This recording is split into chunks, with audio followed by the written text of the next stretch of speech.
कितना सुंदर घर है ये, है ना। मेरा तो सपना है कि ऐसा मेरा सेम घर हो जहाँ पे मैं रोज पेंटिंग करूँ और शाम के टाइम गार्डन में मैं जाके वहाँ पे साइकिलिंग राइड दे दे। उदय, काव्या, क्या है बेटा? रात के 11 बज गए हैं। अब तुम दोनों सो जाओ वरना कल सुबह स्कूल जाने के लिए नखरे करोगे।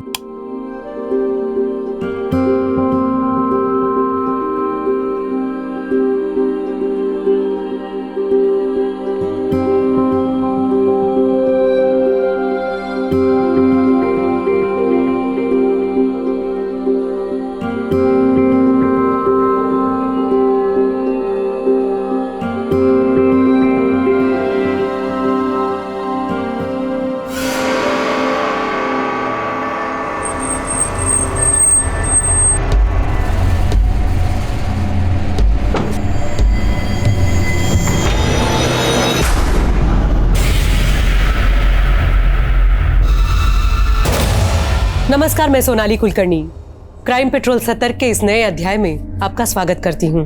तस्वीरों में भी कहानियां छिपी होती हैं, बस उन्हें देखने की नजर और नजरिया चाहिए।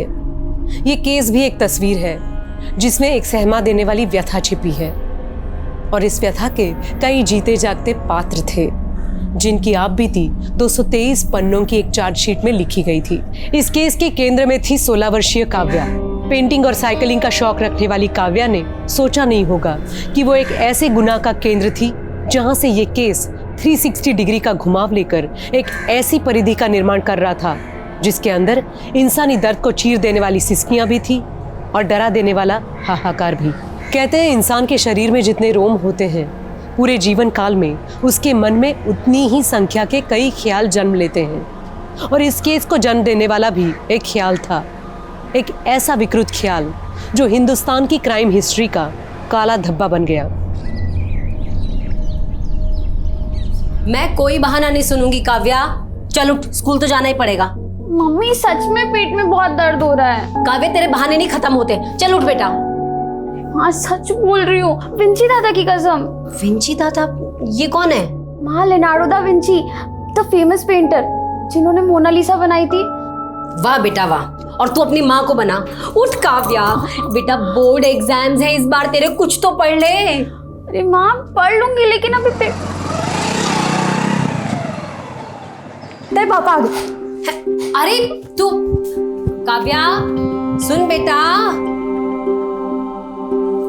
अरे तू पापा मेरा बच्चा। पापा मैंने एक पेंटिंग बनाई है, आपको दिखाऊंगी। हाँ भी। और वो और अब कहाँ गया पेट दर्द? अभी भी हो रहा है। पापा देखो ना। काव्या, तेरी नौटंकी बंद कर, जल्दी रेडी हो और स्कूल जा वरना लेट हो जाएगी तू। अरे क्या सरिता, बेचारी के पेट में दर्द हो रहा है और तुम इसे डांट रही हो। जा बेटा, आज की तेरी स्कूल की छुट्टी। बिगाड़ो और बिगाड़ो बेटी को। एग्जाम में इतने बड़े बड़े अंडे मिलेंगे ना तो मुझे मत कहना। अरे कुछ नहीं होगा। माँ अगर दीदी स्कूल ना जाए तो मैं भी छुट्टी कर दूं? हाँ हाँ क्यों नहीं। जल्दी यूनिफॉर्म पहनो, रेडी हो, तेरी स्कूल बस आ रही है।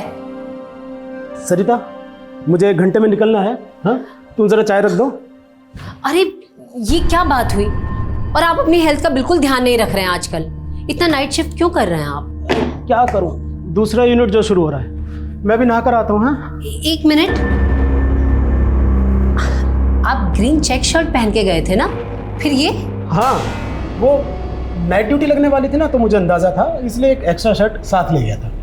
नहा कर आता हूँ। हाँ, इनकी गंदी शर्ट ना बैग में ही होगी, धोने में डाल देती हूँ।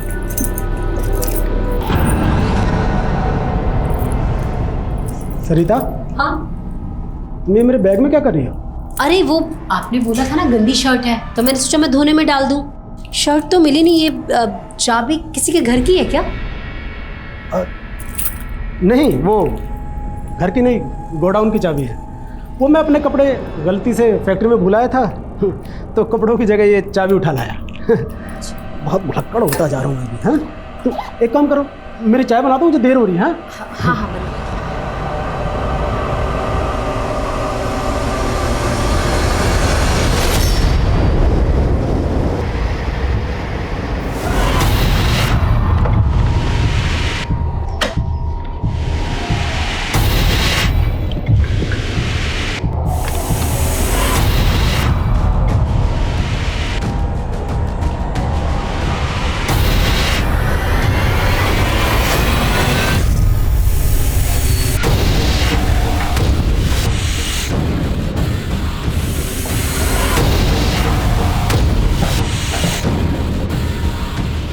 मॉर्निंग। सुबह कहाँ चलने गए थे तुम? वो घर गया था। घर गए थे तुम? मैंने तुमसे कहा था ना कि अगर मुझसे रिश्ता रखना है तो अपने घर से रिश्ता तोड़ना पड़ेगा तुम्हें। सुनीता, तुम समझने की कोशिश करो, ये इतना आसान नहीं है। देखो, तुम्हें अपनी वाइफ को डिवोर्स देना पड़ेगा, नहीं तो मैं उसको जाके सब सच सच बता दूंगी। सुबह आ गई मैं।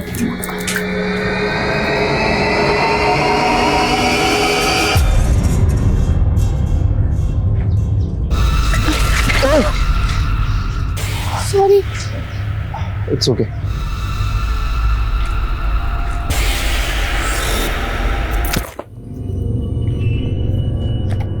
काव्या, चले बाल्टी उठा और अंदर लेके जा, मैं उदय को लेने जा रही हूँ। माँ, मैं ले आती हूँ ना उदय को, और वो रिया से भी पूछ लूंगी कि स्कूल में क्या पढ़ाया है। अच्छा, चल ठीक है, फिर तू ही चली जा। जा, और सुन, हाँ? उदय को लेके सीधा घर आना, कहीं भटकने की जरूरत नहीं है। हाँ माँ।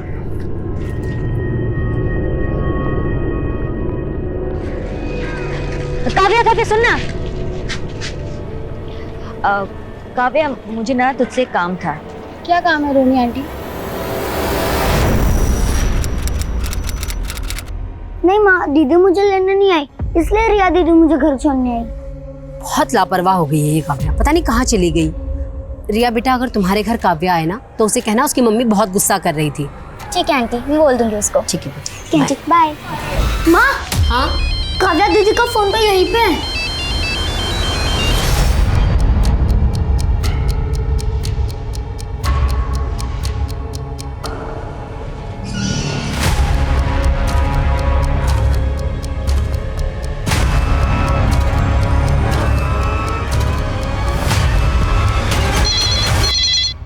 हेलो।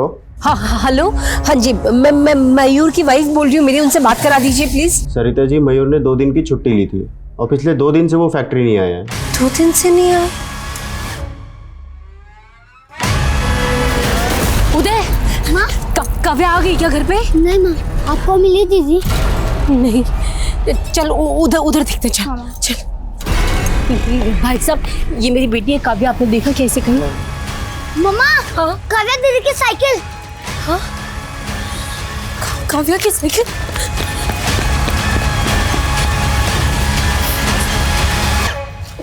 भाई साहब सुनिए ना, ये मेरी बेटी है काव्या, 15-16 साल की है, ये उसकी साइकिल, आपने देखा क्या?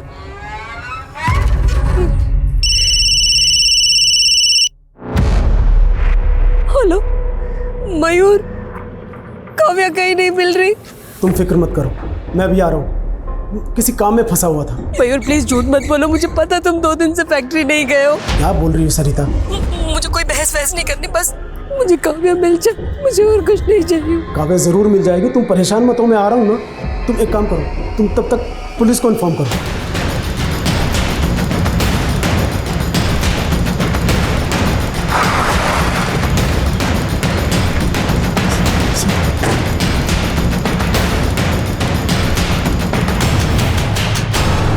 मेरी बेटी काव्या अपने भाई उदय को पिक करने के लिए निकली थी, ये उसकी साइकिल है। आप बिल्कुल फिक्र मत कीजिए, हमारी टीम आसपास के एरिया में पता कर रही है, आपकी बेटी बहुत जल्द मिल जाएगी। सर, इस पूरे एरिया में ना कोई दुकान है ना कोई सीसीटीवी। हम काव्या की फोटो आसपास के लोगों को दिखा रहे हैं। तो तू अपनी जांच का एरिया बढ़ाओ। Yes sir. किसी भी हालत में लड़की को ढूंढ।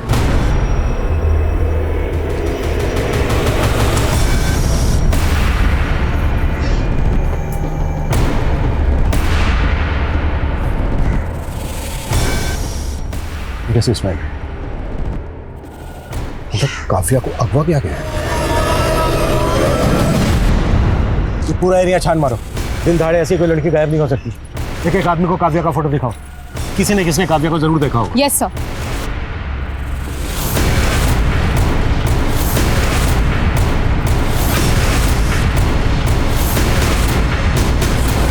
आपके बेटे की स्कूल बस यहाँ आकर रुकी है। यहाँ से आपका घर कितनी दूर है? जी, आधा किलोमीटर इस तरह। आपका घर है यहाँ से आधा किलोमीटर दूर इस तरह, और काव्या घर से यहाँ आने के लिए निकली। जबकि काव्या की साइकिल मिली हमें मकराना रोड पर, जो यहाँ से 700 मीटर दूर। सर वो हमारे घर से ना एक रास्ता मकराना रोड की तरफ भी निकलता है जो सीधा फिर यहीं आता है। काव्या ने यहाँ आने के लिए इतना लंबा रास्ता क्यों लिया होगा? क्या मकराना रोड पे काव्या का कोई जानने वाला रहता है जहाँ वो जाने वाली है? जी नहीं, काव्या को साइकिलिंग का शौक है, हो सकता है इस वजह से उसने वो लंबा रास्ता लिया हो। क्या काव्या का कोई बॉयफ्रेंड है?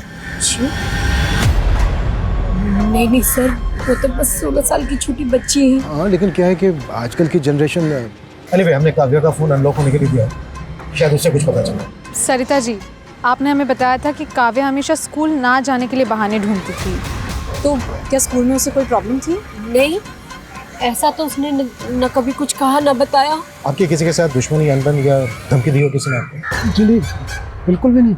हमें लगता है बहुत जल्दी आप लोगों को फिरौती के लिए कॉल है। जैसे ही कॉल आए प्लीज़ हमें बताइए। मैंने काव्या को रोहिणी दीदी के साथ आज दोपहर में देखा था, दोनों आपस में कुछ बातें कर रहे थे। कहाँ रहती है रोहिणी?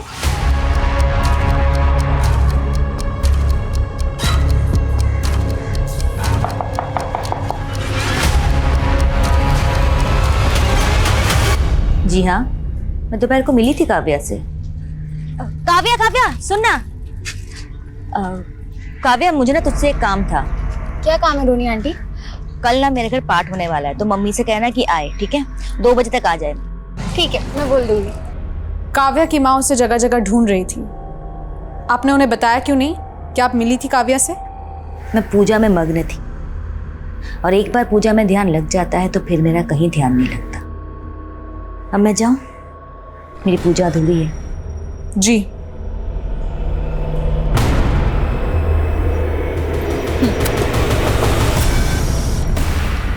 सर, फॉरेंसिक्स ने ये कंफर्म किया है कि काव्या की साइकिल के पास जो काव्या के पेरेंट्स को अभी तक रैंसम का कॉल आया नहीं। 12 घंटे हो गए हैं किडनैपिंग में हुए, अब तक तो कॉल आ जाना चाहिए था। ये किडनैपिंग वाकई में रैंसम के लिए हुई है या फिर एंगल कुछ और है?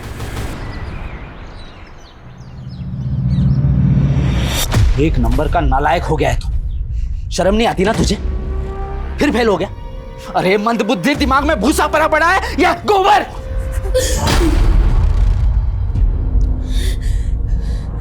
काव्या नहीं है। सुनो, ये काव्या नहीं है, ठीक है? ये काव्या नहीं है। किसी को भी ऐसे लटा के मत बोलो कि ये हमारी बच्ची, तो हम नहीं मानेंगे। ये काव्या नहीं, ये काव्या नहीं। संभालिए अपनी, चलिए। ये अरे ये काव्या ही नहीं है इसमें। चलिए, ये काव्या नहीं है भाई, और मेरी बात शांत हो जाइए मैम, शांत हो जाइए। मयूर जी, ये जली हुई बॉडी हमें उसी एरिया के पास मिली जहाँ पर काव्या की साइकिल मिली थी। वैसे तो बॉडी 99% जल चुकी है, लेकिन राइट हैंड का कुछ हिस्सा जला नहीं, और उस पर एक मार्क है। काव्या के कलाई पे भी निशान था। तो क्या ये काव्या की? काव्या! ना तो फिरौती मांगी गई है, ना ही कोई दुश्मनी का एंगल सामने आया है। आखिर 16 साल की बच्ची को कोई इतनी बुरी तरह से जलाकर क्यों मारेगा? काव्या का फोन अनलॉक हुआ? सर, मेरी साइबर टीम से बात हुई है, 1-2 दिन में हो जाना चाहिए। काव्या के पेरेंट्स ने किसी पर शक नहीं जताया। कहीं ऐसा तो नहीं है कि काव्या के पेरेंट्स हमसे कुछ छुपा रहे हैं जो इस केस से कनेक्टेड है, इसलिए इस केस की कड़ियां नहीं जुड़ रही हैं? एक काम करो, काव्या के पेरेंट्स की बैकग्राउंड का बात। सर, मैं सोच रही थी कि काव्या की फ्रेंड रिया से बात करूं। हो सकता है जो बात पेरेंट्स को ना मालूम हो वो दोस्त को मालूम हो। काव्या बार बार स्कूल ना जाने के बहाने ढूंढती थी। क्या स्कूल में उसे कोई बुली कर रहा था? नहीं मैम, ऐसा बिल्कुल नहीं था। उसका दिमाग कभी पढ़ाई में लगता ही नहीं था। उसका दिमाग तो हमेशा पेंटिंग बनाने में और साइकिलिंग करने में लगता था। काव्या के पेरेंट्स का कहना है कि उसका कोई बॉयफ्रेंड नहीं था। क्या तुम्हें पता है उसके बॉयफ्रेंड के बारे में? मेरे हिसाब से काव्या का कोई बॉयफ्रेंड नहीं था। गुड्डू, इधर आ। यहाँ भी पीछे, स्कूल में भी पीछे। हाँ, आगे कब बढ़ेगा? अरे स्कूल में तेरा नाम जनक रखा था, ये सोच के कि राजा जनक जैसा विद्वान बनेगा, और तू नाम खराब करने पे तुला है। अब दिसंबर, आजकल बहुत नाटक हो गए तेरे। हाँ, अरे बाजार भाव से ज्यादा पैसे दे रहा हूँ, फिर भी तू नाटक कर रहा है। देखिए प्रमोद जी, मैंने पहले ही आपसे कहा है कि मुझे वो जमीन नहीं बेचनी। सोच ले विशंबर, बेटा छोटा है भी तेरा, देखिए धमकी मत दीजिए। वरना क्या करेगा तू? वरना क्या? अरे साला 2 करे का आदमी सर पर बैठेगा, सर पर बैठेगा। ओए बिल्ले, मुझ पे हाथ उठाएगा। गुड्डो क्या किया तूने? सर फोड़ दिया। पकड़ो अरे पकड़ो पकड़ो, सर फोड़ दिया।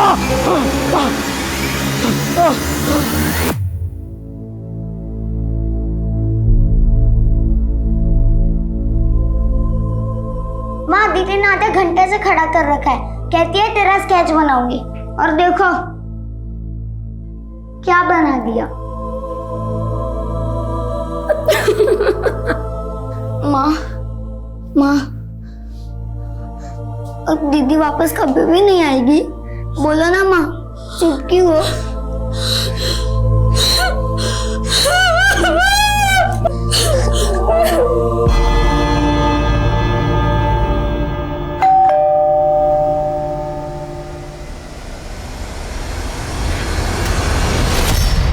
सर आप?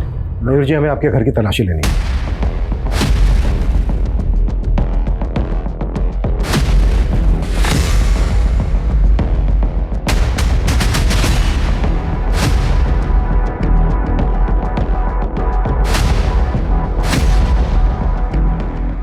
ये पेंटिंग काव्या ने खुद बनाई थी? जी हाँ, इसी ने बनाई है। लेकिन लेकिन आप लोग ये ढूंढ क्या रहे हैं? बेटी हमारी मरी है और आप हम ही पर शक कर रहे हैं। ये मयूर जी, हम आप पर शक नहीं कर रहे हैं, हमें बस एक क्लू की तलाश है जिससे ये पता चल सके कि काव्या के साथ जो हुआ वो क्यों हुआ। यही सवाल तो मुझे खाए जा रहा है। मेरी और सरिता की किसी से ऐसी कोई दुश्मनी नहीं है कि कोई हमारी बेटी को मार दे। मरी नहीं है मेरी बेटी, मेरी बेटी मरी नहीं है, मेरी काव्या जिंदा है, वो जिंदा है। सर, मैंने काव्या के स्कूल में पूछताछ की, काव्या की किसी के साथ कोई प्रॉब्लम हो ऐसा कुछ सामने नहीं आया। लेकिन सर, मैंने काव्या की पड़ोसी रोहिणी का बैकग्राउंड चेक किया, काफ़ी कर्मकांड वाली औरत है, बच्चा नहीं हो पाया इस बात का काफ़ी मलाल है उसे। और सर, रोहिणी का एक मुंह बोला भाई है सर्वेश, जो एक सन्यासी है। तुम्हारे कहने का मतलब है कि ये तंत्रबंध का चक्कर हो सकता है? रोहिणी ने ही बच्चा पाने की चाहत में काव्या के साथ कुछ कर दिया? सर, मैंने खबरियों से कहा है कि रोहिणी के सन्यासी भाई की कुंडली निकाले। रोहिणी जीजा जी नहीं आए? मैं जानता था वो नहीं आएंगे। तुम उनकी छोड़ो, ये बताओ आगे क्या करना है? ये लो, उन्हें खाने में मिलाकर एक बार खिला देना, फिर जो तुम चाहोगे सिर्फ वही होगा। सर। विमल सर, बॉडी को पोस्टमार्टम के लिए भेजो। सर, उस जली हुई लाश की फोरेंसिक रिपोर्ट आना बाकी है, लेकिन डॉक्टर ने मुझे अभी अभी कंफर्म किया कि वो लाश किसी 25 से 26 साल की ग्रोन अप लड़की की थी। 25 से 26 साल की लड़की की थी? लेकिन काव्या तो सिर्फ 16 साल की थी। तो क्या मयूर से गलती हुई? या फिर मयूर ने जानबूझकर गलत शिनाख्त की? इस लड़की के राइट हैंड की कलाई पर भी एक मार्क है, कहीं यही तो काव्या नहीं है? काव्या अभी उसकी माँ और भाई की उम्मीदों में जिंदा थी और डीएनए करवाना बेहद जरूरी हो गया। डीएनए लगभग 30 दिन का समय लेने वाला था और अब तक ये चर्चाएं गर्म थी कि इस केस के इन्वेस्टिगेटिव ऑफिसर ने अपने पिछले 2 केस 48 घंटे के अंदर क्रैक कर लिए थे।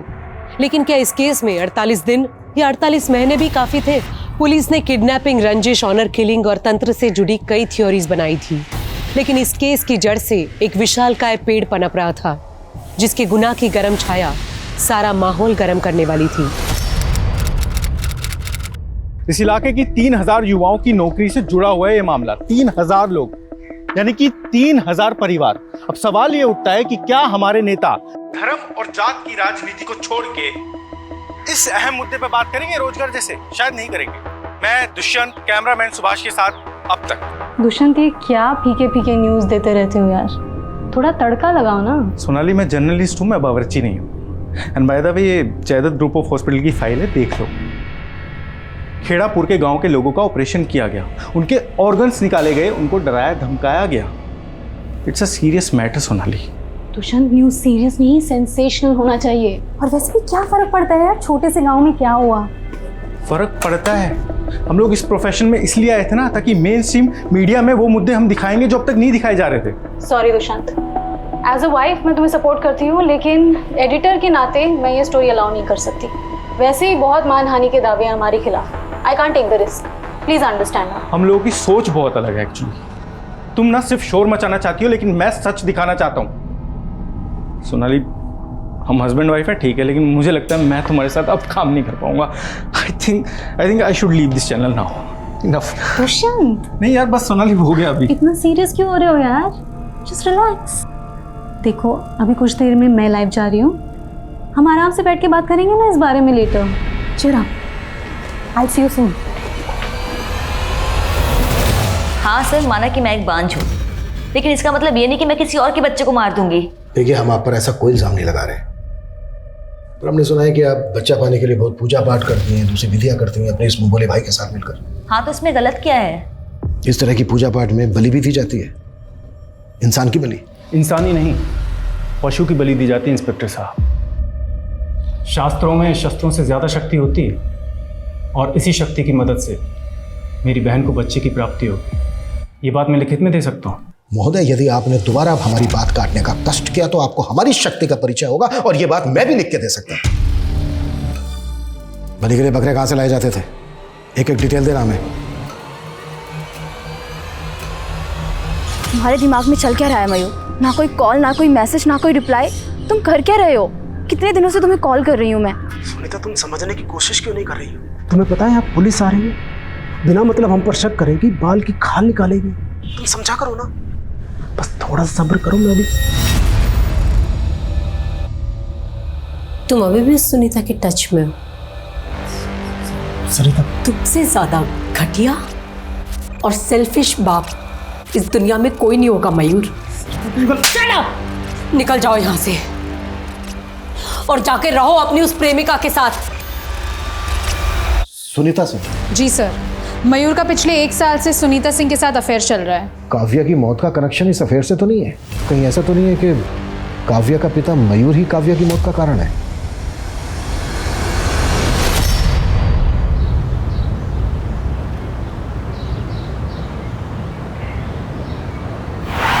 व्हाट? सरिता का एक्सीडेंट हो गया है? इसमें जरूर मयूर का हाथ है।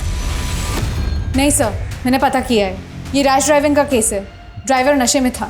मुझे अभी भी यकीन नहीं हो रहा है कि केस इतनी आसानी से खत्म होने वाला नहीं है। रितु, मयूर और मयूर की गर्लफ्रेंड दोनों को थाने बुलाओ। Yes sir. तो माहेश्वरी जी, आपको लौकी की सब्जी ज्यादा पसंद है या आलू की? सोनाली, मैं एक गरीब परिवार से आती हूँ, भूख देखी है मैंने, इसीलिए खाने में मेरे कोई नखरे नहीं है। जो मिल जाए खुशी से खा लेती हूँ। आपकी इसी सादगी की वजह से तो आप जानी जाती है। हाँ सर, मेरा और सुनीता का अफेयर है, लेकिन आप इसका गलत मतलब निकाल रहे हैं। मतलब ये है कि तुम्हारी बीवी और बेटी इस रिश्ते के खिलाफ थे, इसलिए तुमने दोनों को एक एक करके हटा दिया। अब अगला नंबर किसका है? उदय का? आप मुझ पर जो चाहे इल्ज़ाम लगा सकती हैं। वैसे भी एक शादीशुदा आदमी के साथ अफेयर रखने वाली औरत को ना सोसाइटी में कोई इज्जत मिलती है, ना ही उसके अपने परिवार में। हमें आपके अफेयर से कोई लेना देना नहीं। देखिए, आप यकीन करिए, मुझे भी सरिता और काव्या की मौत का उतना ही अफसोस है, लेकिन मैं किसी बात के लिए गिल्टी नहीं हूँ, क्योंकि मैंने कुछ गलत नहीं किया है। आप कुछ भी बोल रहे हैं सर, और एक बात साफ कर दो, मैंने और सुनीता ने तय किया है कि हम शादी करेंगे, और सुनीता उदय को सगी माँ की तरह प्यार देगी। हम उसे कोई तकलीफ नहीं होने देंगे। हमारी नजर रहेगी तुम पर। काव्या की मौत का हिसाब आना भी बाकी है। बोलोगी नहीं तुझे? बता मेरा बच्चा कहाँ है? कौन हो तुम? क्या बात कर रही हो? नाटक बंद कर। तूने मेरी डिलीवरी की थी ना, और उसके बाद तूने बोला कि मेरा बच्चा मरा हुआ पैदा हुआ है। तूने मेरे बच्चे की शक्ल भी नहीं देख लेती। पता था मुझे, लेकिन मयूर और उसकी गर्लफ्रेंड सुनीता के खिलाफ हमारे पास एक भी सबूत नहीं है जिससे हम ये साबित कर सकें कि काव्या के मर्डर में उनका हाथ है। कहाँ चूक हो रही है हमसे? हमें ये केस रीइन्वेस्टिगेट करना होगा सर। हमें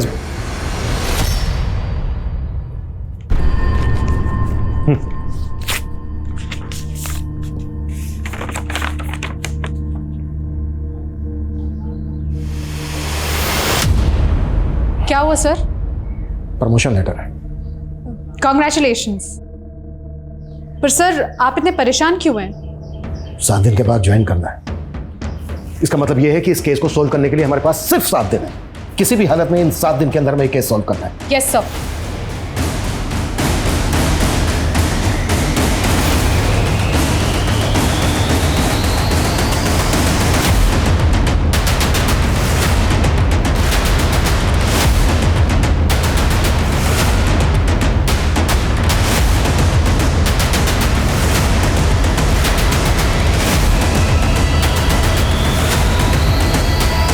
सोनाली, ये जो वीडियो वायरल हुए देखा है तुमने? सबसे पहले इस औरत का बच्चा ऐसे छीन लिया और बाद में कह दिया कि बच्चा ही मरा हुआ पैदा हुआ है। आई एम श्योर ये जायदाद ग्रुप ऑफ हॉस्पिटल्स का इस स्कैम से कुछ ना कुछ कनेक्शन जरूर है। क्या दुष्यंत, जब देखो तुम काम की बात करते रहते हो।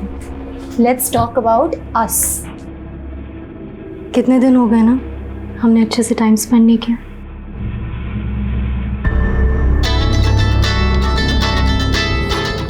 सोनाली, मुझे बहुत इंपॉर्टेंट टिप मिली है, मुझे जाना होगा। I have to go, please. Hello,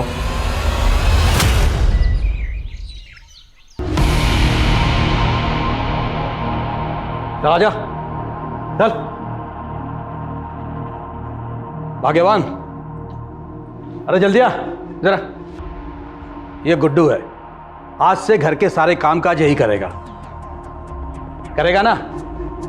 हाँ, बस ऐसी नजरें और सोच नीचे रखना। ये पिंजरा ही आज से तेरा मुकद्दर है। चल जा, जो ये बोलेंगे वो करना। जा जा।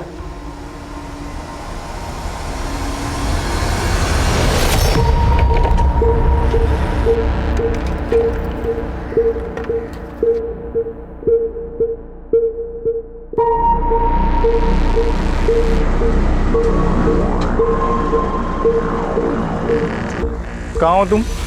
अभी आधा घंटा और लगेगा। तो फिर मुझे इतना जल्दी क्यों बुलाया? और तुमने उस लड़की की वो इन्फॉर्मेशन निकाली जिस लड़की का वीडियो वायरल हुआ था सनातन हॉस्पिटल का?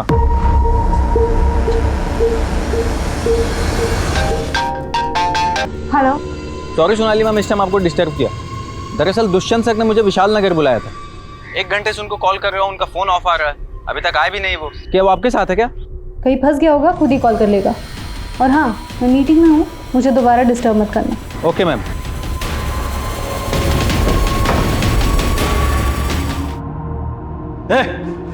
अरे भगवान, एक गिलास इसे भी दे दे, इसके हाथों में जोर नहीं है। मरियल साला, देख क्या रहे, क्या देख रहा है? चल चल दबा।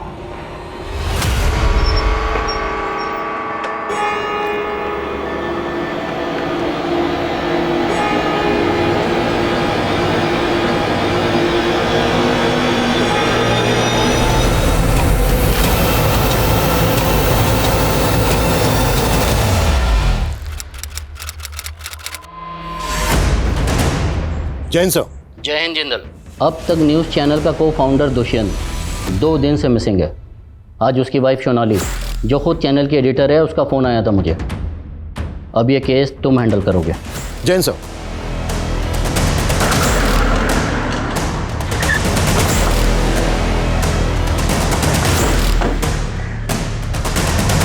मैं समझ सकती हूँ कि दुष्यंत के गायब होने के पीछे सबको कोई ना कोई कॉन्स्पिरेसी नज़र आ रही होगी। कई नेताओं, बिजनेसमैन, अधिकारियों को नाराज़ किया था उसने अपनी रिपोर्टिंग से। लेकिन ऑफिसर, ऐसा कुछ है नहीं। आपके कहने का मतलब यह है कि दुष्यंत अपनी मर्जी से कहीं चले गए? यस ऑफिसर, एक्चुअली वो कई दिनों से मुझसे ही नाराज़ था। इस नाराज़गी की वजह? हम दोनों ने मिलके ये चैनल खोला था और eventually I became the face of the channel. इसीलिए दुष्यंत को कहीं ना कहीं ऐसा लगने लगा कि वो पीछे रह गया। सब उसके मन का वहम है। अगली बार मिलूंगी तो समझा लूंगी उसे। आप प्लीज़ उसे जल्द से जल्द ढूंढ निकालिए। श्योर सर, दुष्यंत को आखिरी 3 कॉल उस्मान शेख नाम के आदमी के आए थे। सर, यह है उस्मान शेख, हिस्ट्री शीटर है। सर, इलीगल आर्म डीलिंग्स के चार्जेस लगे थे इसके ऊपर। लेकिन दुष्यंत की बीवी सोनाली का कहना है कि दुष्यंत उनकी प्रोफेशनल अनबन की वजह से अपनी मर्जी से कहीं चला गया है। अगर उस्मान की इसमें इन्वॉल्वमेंट है तो दुष्यंत खतरे में है। Right sir. सर, दुष्यंत का फोन जैतपुर रोड के पास स्विच ऑफ हुआ था। अभिषेक, उस एरिया की सारी सीसीटीवी फुटेज स्कैन करो। शायद दुष्यंत की कहीं बाइक स्पॉट हुई हो। सर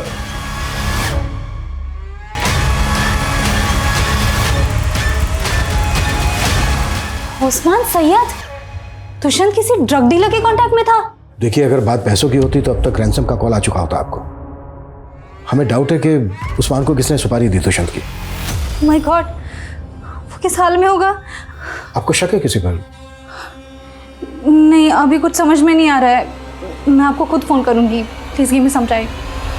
पता करो दुष्यंत और अदिति के बीच कोई कांटेक्ट था क्या? सर मैं इस अदिति से कभी मिली तो नहीं। हाँ, लेकिन दुष्यंत ने मुझसे बात की थी इसके वीडियो के बारे में, बट फिर उसने उस स्टोरी को फॉलो किया या नहीं ये मैं नहीं जानती। मैडम, दुष्यंत सर ने मुझसे कहा था कि वो इस स्टोरी। सर, अदिति मारी जा चुकी है। कहीं दुष्यंत की जान को तो खतरा। देखिए, अगर दुष्यंत और अदिति एक दूसरे से कांटेक्ट में थे तो यस, दुष्यंत के लिए खतरा है। हम सतनाम हॉस्पिटल वालों से क्वेश्चनिंग कर रहे हैं। सर, मैं किसी अदिति को नहीं जानती। जब मैंने किसी अदिति नाम के पेशेंट की डिलीवरी की ही नहीं तो बच्चा गायब करने का तो सवाल ही नहीं उठता।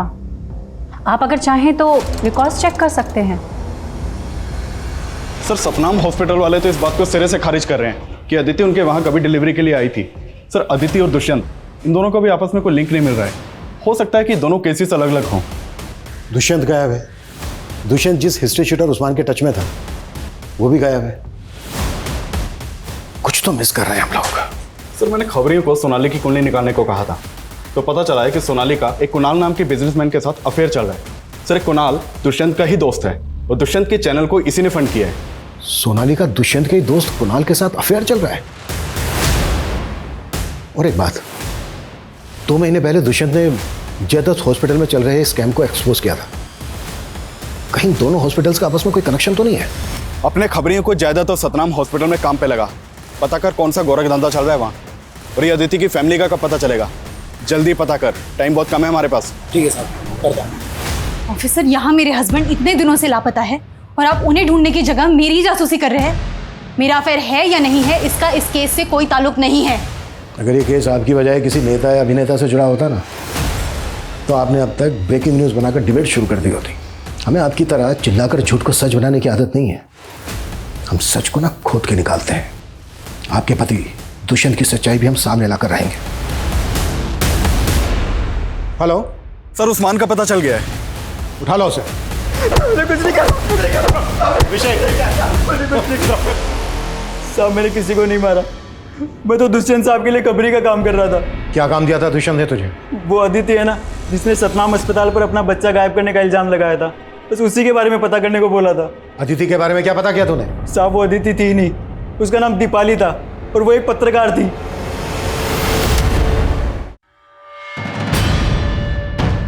सर, उस्मान सही बोल रहा था। दीपाली और अदिति जिस अखबार के लिए काम करती थी उससे मेरी बात हुई। एक जर्नलिस्ट इतने रेपुटेड हॉस्पिटल पे आखिर ब्लेम क्यों कर रही थी?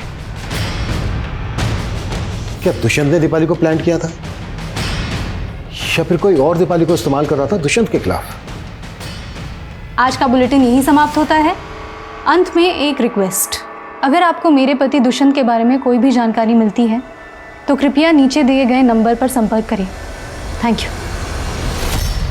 तो महेश्वरी सतनाम और जयदत्त इन दोनों हॉस्पिटल में साइलेंट पार्टनर है। Yes sir. और वो अब तक चैनल के एडिटर सोनाली, उसके भी काफ़ी करीबी ताल्लुकात हैं महेश्वरी के साथ। मैडम के ऊपर करप्शन के कई चार्जेस हैं और मैडम की इमेज को क्लीन करने के लिए पूरे जोर शोर से लगी है सोनाली। महेश्वरी जी, इस बार आपका इंटरव्यू आपके गांव में करेंगे। अपने पापा को भी साथ रखिएगा। हाँ, जनता के दिलों को छू जाते हैं ऐसे मोमेंट्स। जनता की नब्ज हम नेता तो मैंकर से ज्यादा समझते हैं, वो सब हम पे छोड़ दो। खैर, ये बताओ, तुम्हारे पति दुष्यंत की कोई खबर मिली? लेकिन सर, आप ही ने तो ये केस मुझे हैंड ओवर किया था।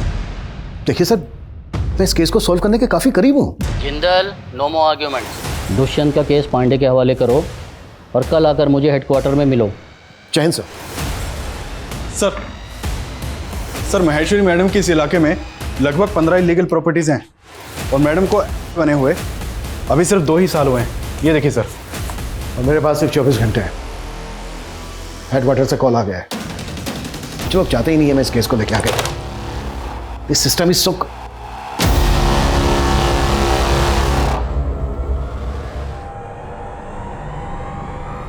ये कॉटेज मैंने कहीं तो देखा है। ये पेंटिंग काव्या ने खुद बनाई थी? जी हाँ, इसी ने बनाई है। सर ये तो ज्योति नगर में मकराना रोड पर है। Yes, Kavya murder case. नहीं सर, आपके जाने के बाद काव्या के केस में कोई प्रोग्रेस नहीं हुई है। और सर, काव्या के बाद पिछले 4 सालों में और भी कई यंग लड़कियों की मिसिंग केस रिपोर्ट हुई है। थैंक्स रितु। डीआईजी सर ने मुझसे केस तो ले लिया, लेकिन इत्तेफाक से मुझे 4 साल पुराना केस याद आ गया और मुझे लगता है इन दोनों केसेस का आपस में कनेक्शन है। और ये कनेक्शन साबित करने के लिए हमारे पास सिर्फ आज का दिन है। आज के आज हमें एक केस क्रैक करना है।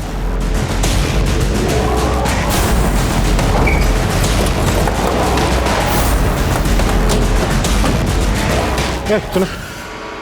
ये बंगला तो सालों से बंद है साहब, यहाँ कोई नहीं आता, बस कभी कभार गुड्डू भैया आते हैं। कौन है गुड्डू? महेश्वरी का पीए।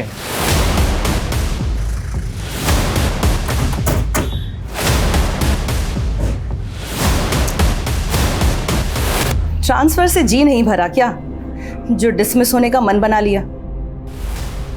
मन की बात बाद में करते हैं, फिलहाल काम की बात करते हैं। क्यों जनक उर्फ गुड्डू, यही नाम है ना तेरा?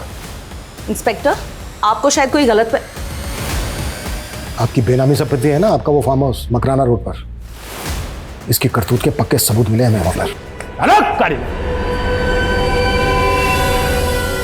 ये सब का जड़ मेरा बाप है। वो चाहता था कि मैं पढ़ लिख के एक बड़ा आदमी बनूं, लेकिन क्या करता सर, मेरे इस भेजे में कुछ घुसता ही नहीं कभी। परेशान हो गया था उसकी मार खाते खाते। एक दिन ना दिमाग खसक गया मेरा और मैंने अपने बाप को ही मार दिया। प्रमोद, बड़ी तेज बुद्धि थी उसकी सर, मुझे अपने साथ अपने घर ले गया। ये सब महेश्वरी के कहने पे किया ना तूने? नहीं, महेश्वरी मैडम को तो पता ही नहीं है कि उनके पति को किसने मारा। कभी मुझ पर शक भी नहीं हुआ। और महेश्वरी मैडम और बड़ी सयानी औरत निकली होगी, दिमाग लगाकर बन गई, लेकिन मुझे बड़ा मानती है वो, इसलिए उसकी सेवा करता हूँ और मेवा खाता हूँ। काव्या को किसने मारा? काव्या अक्सर आती थी फार्म हाउस पे, देखते ही पसंद आ गई मुझे। अच्छी कलाकार थी, साइकिल भी बढ़िया चलाती थी, अच्छी लगी तो उठा लिया उसको। वो पत्रकार दुष्यंत, उसको भी मैंने ही मारा था और रास्ते से हटा दिया। और अदिति? अदिति को भी तू नहीं मारा? अदिति नहीं, दीपाली। हाँ दीपाली, दीपाली को तू नहीं मारा? उससे मेरा कोई लेना देना नहीं था सर। ये काम मैंने महेश्वरी मैडम के लिए किया। हैरान करके रखा था उसने मैडम को। वो न्यूज़ रिपोर्टर थी। अरे हॉस्पिटल पे इंक्वायरी बिठाना था उसको। वो जो नवजात बच्चे गायब हो रहे थे, उसके स्कैम को एक्सपोज करना चाहती थी वो। अब तक टोटल कितने लोगों को मारा है तूने? 30। पूरी गिनती रखता हूँ सर। जो दिमाग है ना, बहुत तेज हो गया मेरा। इंसान नहीं, इंसानों के नाम पर हैवान है तू। इंसानों को निकलने वाला दानव। तेरे जैसे दानवों की समाज को कोई जरूरत नहीं है।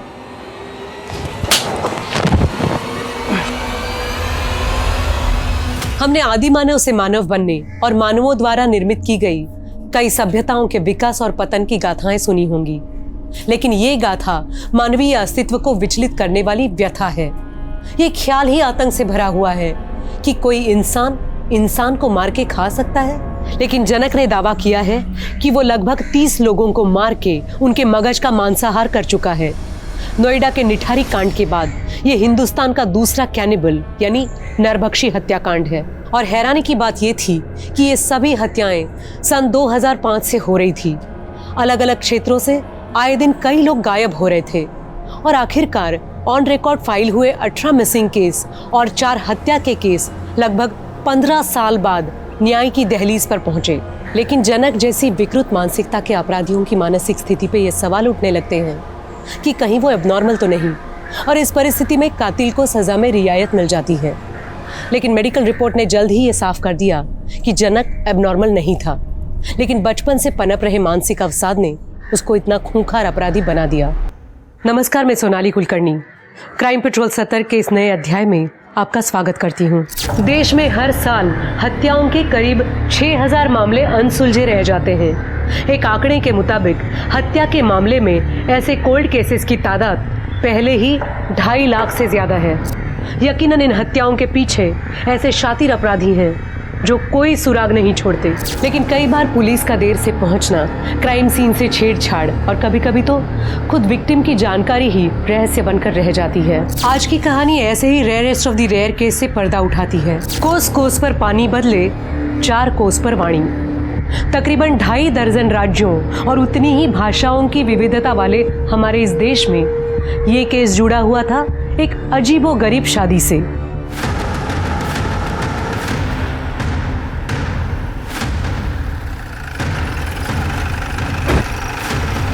साहब मैं सुबह लकड़ी बीनने आया था, यहाँ पे एक लाश देखा, तभी मैंने आपको कॉल किया। चल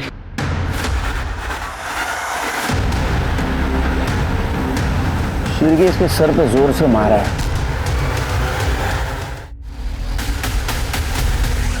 सर इसके कपड़ों पे लगी कालिक कुछ कोयले जैसी लग रही है। शिरके बॉडी को पोस्टमार्टम के लिए भेज दो और कपड़े फॉरेंसिक को, और जंगल के आसपास कोई सीसीटीवी हो तो उसका फुटेज कलेक्ट करो। सर फिर से 4 चम्मच? 4 चम्मच शक्कर की चाय दिमाग की बत्ती जलाए। आगे बोलो। सर वो जो बॉडी मिली थी ना, चला है, लेकिन सर पीएम रिपोर्ट से पता चला है कि उसके सर पर किसी भारी चीज़ से वार किया गया था, जिसकी वजह से उसकी मौत हुई है। बॉडी मिलने के 10 से 12 घंटे पहले उसकी मौत हो चुकी थी, और उसके कपड़ों पे जो कालिक लगी थी ना सर, कोयला। लेकिन शिरके क्राइम सीन के आसपास तो हमें कोयले का कोई निशान नहीं मिला। एक काम करो, गोमती नगर में कहीं कोयले का गोदाम है क्या पता करो, क्योंकि यही चीज़ है जो हमें उस लड़की के शिनाख्त में काम आएगी।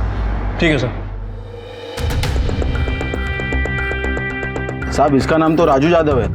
ये अपने कोयला सप्लायर कमलेश शिंदे है ना, उनके शंकर नगर वाले गोडाउन में काम करता था। मुझे यकीन ही नहीं हो रहा है, इसे किसने मारा होगा? देखिए इसे जिसने भी मारा है बहुत ही बेरहमी से मारा है। अच्छा राजू का किसी से कोई झगड़ा, कोई दुश्मनी, किसी से कोई अनबन थी इसकी? सर वो तो बहुत ईमानदार आदमी था, शायद ईमानदारी उसकी दुश्मन हो गई होगी। वैसे तो सबसे अच्छी तरह से बातें करता था। साहब कुछ दिन पहले राजू का मुकेश के साथ बहुत बड़ा झगड़ा हुआ था। अरे छोड़, ये क्या चल रहा है? काम के वक्त क्या राणा मचा रखा है? शिंदे साहब ये मुकेश गोदाम से कोयले चुराता है। मैं कोयले चुराता हूँ? झूठ बोलता है। एक ही फटके में खोपड़ी खोल दूंगा तेरी राजू। इसके घर की तलाशी ले लो, मैंने अपनी आंखों से देखा इसे कोयले चुराते हुए, और जब मैंने टोका तो साला मुझे गालियां दे रहा है। रुक जा साले, अब तू गालियों से नहीं मानेगा, अब तो तुझे हम तेरे ऊपर तो पहले से शक था मुझे। चल निकल, गोदाम के आसपास भी नजर आया ना तो पुलिस के हवाले कर दूंगा। चल निकल। साले तुझे तो मैं नहीं छोड़ूंगा, तुझे देख लूंगा मैं। उस दिन के बाद मुकेश आया नहीं। जब वो निकल रहा था तो राजू को मारने की धमकी दे रहा था। हाँ सर, मुझे भी ऐसा ही लगता है। ये मुकेश नहीं मारा होगा, उस दिन की बेइज्जती का बदला लिया होगा। नहीं साहब मत मारो साहब, नहीं मारा मैंने। किसने मारा? बोल। नहीं पता साहब। नहीं पता? उसने तुझे नौकरी से निकाला और तूने उसे दुनिया से निकाल दिया। साहब मुझे गुस्सा तो बहुत आया था साहब, अगर गुस्से में वो सामने आ जाता उसकी चमड़ी खींच लेता साहब, लेकिन साहब बेरोजगारी की वजह से गांव जाना पड़ा साहब। साहब मैं आज ही गांव से लौटा हूँ, ना विश्वास हो साहब तो गांव में पूछ लीजिए साहब। वो तो हम पूछताछ करेंगे ही। अरे बिना शक्कर क्या चाय नहीं पी मैंने, तेरी कसम। सर हाँ एक मिनट। सर वो मुकेश सच कह रहा था, और लोकल पुलिस ने भी कंफर्म किया सर, वो उस दिन गांव में ही था, और यहाँ उसके पड़ोसियों का भी यही कहना है। तो शिरके अभी तक के इन्वेस्टिगेशन में किसी पे शक? सर यही तो सबसे बड़ी प्रॉब्लम है, मुकेश अपने गांव में था और उसके अलावा ऐसा कोई है नहीं जो शक के दायरे में हो। सर राजू तो वैसे भी बहुत गरीब आदमी था, झोपड़पट्टी में रहता था, उसके पास खुद का फ़ोन भी नहीं था। ठीक है, एक बात समझ में नहीं आ रही, राजू जैसे गरीब आदमी को मार कर क्या मिलेगा? हाँ ये 100-200 के लिए ये गंजेड़ी नशेड़ी लोग एक दूसरे का मर्डर कर देते हैं, लेकिन राजू तो एकदम कंगाल था सर। शिरके अक्सर ऐसे केसेस जिसमें सस्पेक्ट नहीं होता, ऐसे केसेस की फाइल बंद हो जाती है, लेकिन हम ये केस सॉल्व करके रहेंगे। अनाथ और गरीब राजू की हत्या करके किसी को क्या हासिल हो सकता था? क्या वाकई इस जुर्म के पीछे ऐसा कोई शातिर अपराधी था जिसने गहरी साजिश के तहत न सिर्फ राजू को मौत के घाट उतारा बल्कि वो अब भी खुली हवा में सांस ले रहा था। दूसरी तरफ सस्पेक्ट न होने की वजह से पुलिस ने हार कर इस केस को ठंडे बस्ते में डाल दिया था। लेकिन 2 महीने बाद अचानक लालच और धोखे की इस कहानी ने एक नया मोड़ ले लिया। क्या कहानी के इस दूसरे छोर से राजू की मौत का कोई गहरा संबंध था? अंजलि जब इस घर से निकल जाएगी तो हमारी इतनी अच्छी देखभाल कौन करेगा? आओ, खूब गुणी मुलगे हो और क्या मजा है कि उसे गुस्सा आ जाए। और अंजलि के हाथ की 1 कप चाय पीकर देखिए आप, मजा आ जाएगा काय वहिनी? हो ना भाऊजी, आणि फक्त चहा काय, सुगरण आहे हो माझी मुलगी.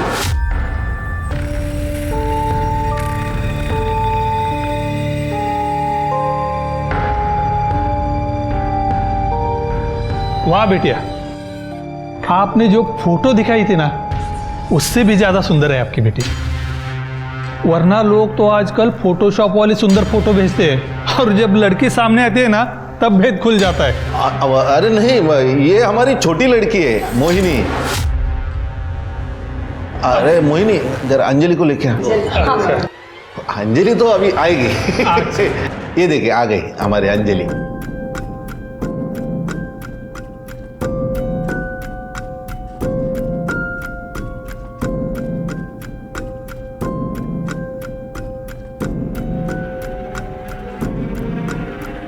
फोटो में तो लड़की इतनी काली नहीं दिख रही थी।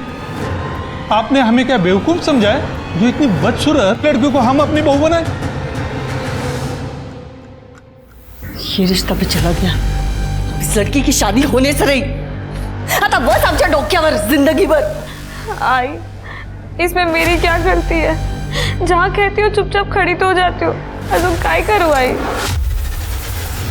गलती तो हमसे हुई है, तुझे पैदा करके। रूप रंग में आग पर नहीं गई होती ना तो अभी गोरी होती, मेरी मोहिनी की तरह। ऊपर से कोयले का धंधा शुरू किया तो ये कोहिनूर तो पैदा होना ही था ना हमारे घर पे। वही आप गुस्से में कुछ भी बोल जाती हो। अरे हमारी अंजलि सच में कोहिनूर है, बस लोग उसकी अच्छा ही नहीं देख पाते। ओ भाऊजी, तुम्ही तो बोलूच नका। ये लड़की ना हमारा दम लेके इसे चैन मिलेगा।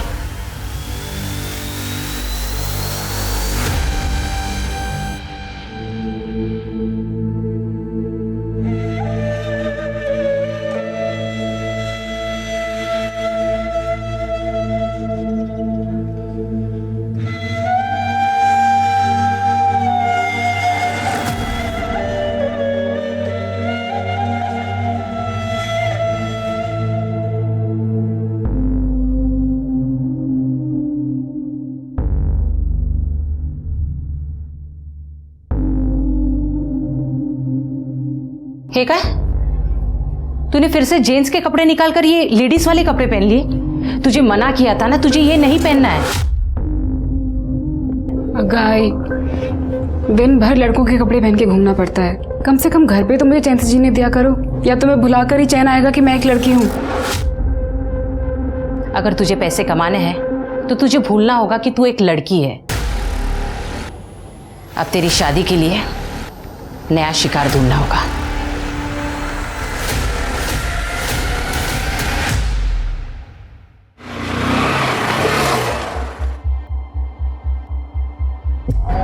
अंजलि, बाइक पे घूमने चलेगी मेरे साथ? अब मना मत करना यार, सब मना करेगी तो दिल टूट जाएगा मेरा। तुम फिर आ गए? सच में बहुत बेशरम हो तुम। तुम्हें कितनी बार कहा है कि मुझे तुम्हारे साथ कहीं नहीं जाना, तुम्हें बात समझ में नहीं आती? अरे चल ना, अब इतनी सुंदर सुंदर लड़कियां अभी इतने नखरे नहीं करती, तुझे किस बात का घमंड है? और वैसे भी यार तेरी शादी तो होने से रही, क्योंकि तुझे जितने लड़के देखने आते हैं वो तुझे रिजेक्ट करके चले जा रहे हैं। शक्ल देख अपनी और कदर कर मेरी, जो तेरे लिए पल के बिछाए बैठा हूं यहाँ। जितने मजे करने हैं ना कर ले मेरे साथ। अब चल जल्दी बैठ और कहीं निकल। आ गए मजे? क्या और मजे चाहिए? आइंदा मेरे आसपास भी भटके ना तो ऐसी सजा दूंगी कि जिंदगी भर याद रखोगे। छोड़ूंगा नहीं तुम्हें मैं। इस बात का अगर बदला नहीं लिया ना मैंने तो मेरा नाम भी अक्षय नहीं।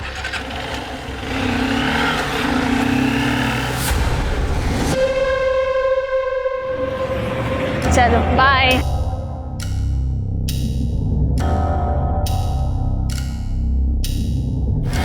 मोहिनी, ताई, मोहिनी, ये विशाल अच्छा लड़का नहीं है। मैंने उसके बारे में बहुत गलत चीज़ें सुनी हैं। मेरी बात मान, उसका साथ छोड़ दे वरना बहुत पछताएगी। अच्छा, मैं पछताऊंगी? ताई तुझे कोई मिल नहीं रहा है ना, इसलिए तुझे जलन हो रही है। मैं खूबसूरत हूँ, तू जलती है मुझसे। ताई ये अपने फिजूल बातों से ना मेरे रिलेशन मत खराब कर, ठीक है? और आइंदा मेरे मामले में टांग अड़ाई ना तो मैं भूल जाऊंगी कि तू मेरी बड़ी बहन है। मोहिनी, मेरी बात समझने की कोशिश कर। ऐसा ही बोलती तेरे बारे में, तू है ही मनूस। देखना खुद पछताएगी एक दिन जब तुझसे कोई शादी नहीं करेगा।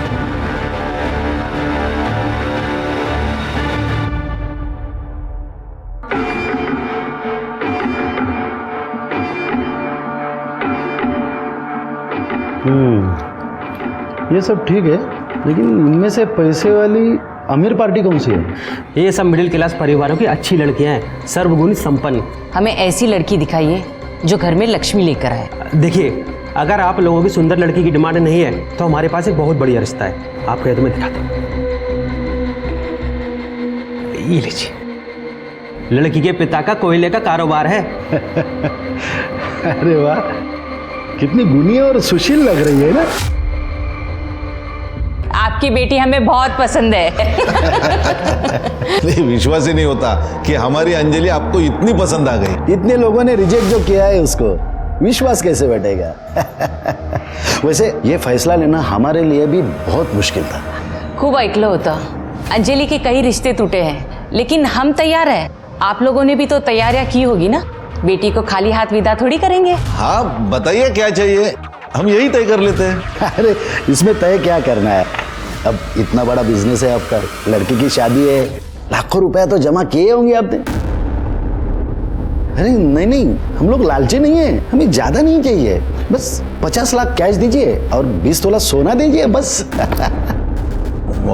ये ज्यादा नहीं है? अरे अहो दादा, इससे भी ज्यादा देने वाले के रिश्ते आए थे, लेकिन हमें आपकी बेटी पसंद है, इसलिए ज्यादा नहीं कहा है। 30 लाख और 10 तोला सोना, इतना ही दे पाऊंगा। 40 लाख कैश दीजिए, 10 तोला सोना दीजिए। अब सोचना क्या है इसमें, रिश्ता पक्का। लीजिए लीजिए, मुंह मीठा कीजिए। मैं क्या बोल रहा हूँ, अब फटाक से शादी करवा लेते। पट मंगनी चट दिया, लीजिए लीजिए लीजिए। तो अनिशनेमि बृहस्पतयो दधातु पृथ्वीरापः शान्तियो गदया शान्ति।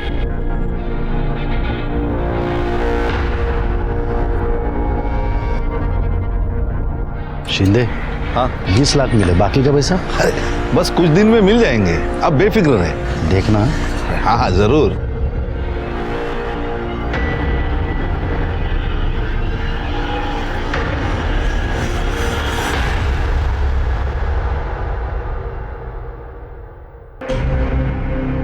पता है ना क्या करना है, उसको पता चल गया ना गड़बड़ हो जाएगी।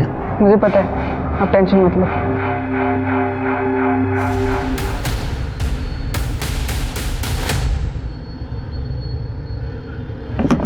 अरे भाभी जी, लाइए, मैं पकड़ता हूँ, लाइए। क्या कर रहे हैं? रहने दीजिए, मैं कर लूंगी।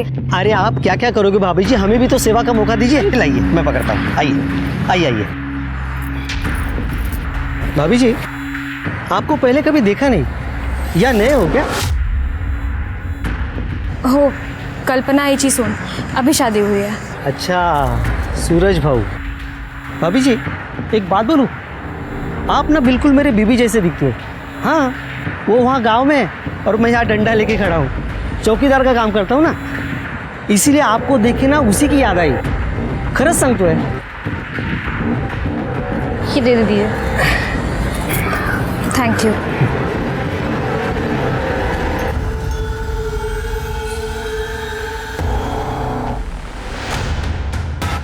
इस तरह अनजान लोगों से बात करने की कोई जरूरत नहीं है, समझी? चल अंदर।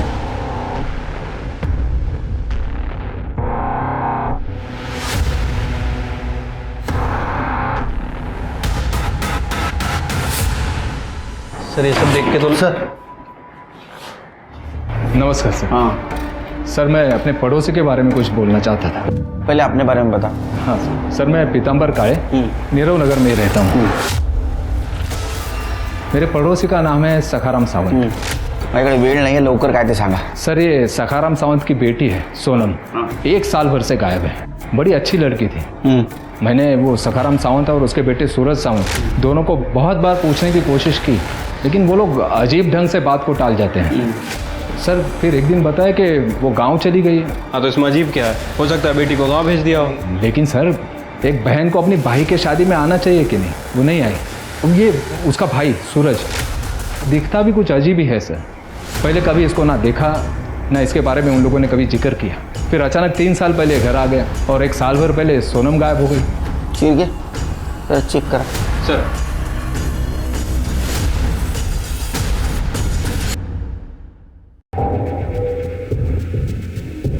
ये सोनम है, हमारी बेटी।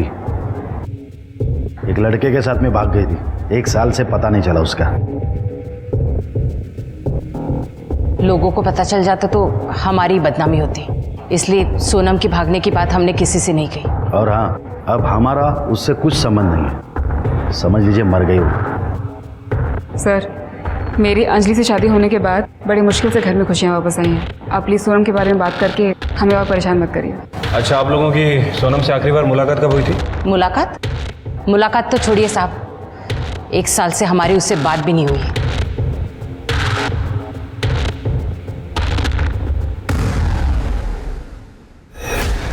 तृप्ति, इस सोनम की कुंडली निकालो। मुझे लगता है कि फैमिली हमसे कुछ छुपा रही है।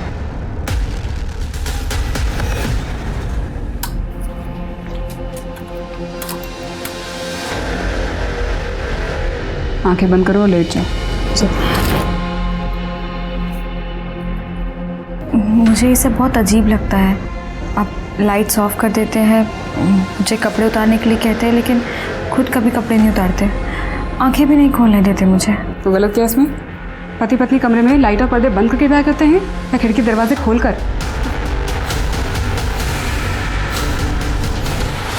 सर ये पीताम्बर का शक सही लग रहा है। सोनम का फोन पिछले 1 साल से बंद है, उसके कॉल रिकॉर्ड्स भी चेक किए हैं, कोई अफेयर का एंगल सामने नहीं आया सर। तो सावंत परिवार ने उसके साथ क्या किया होगा? 1 मिनट सर। हेलो सर, मोरे नगर के पास वाले जंगल में एक लड़की की लाश मिली है। ठीक है, हम लोग तुरंत आ रहे हैं। स्मिता, चेक करा। सावंत परिवार की बहू, पिछले महीने इसकी सूरज के साथ शादी हुई थी सर। ये तो नीरव नगर में रहती, लेकिन ये यहाँ मोरे नगर के जंगल में क्या करने आई थी? सर सिर पर काफी गहरी चोट है। इसको जांच के लिए भेज दो।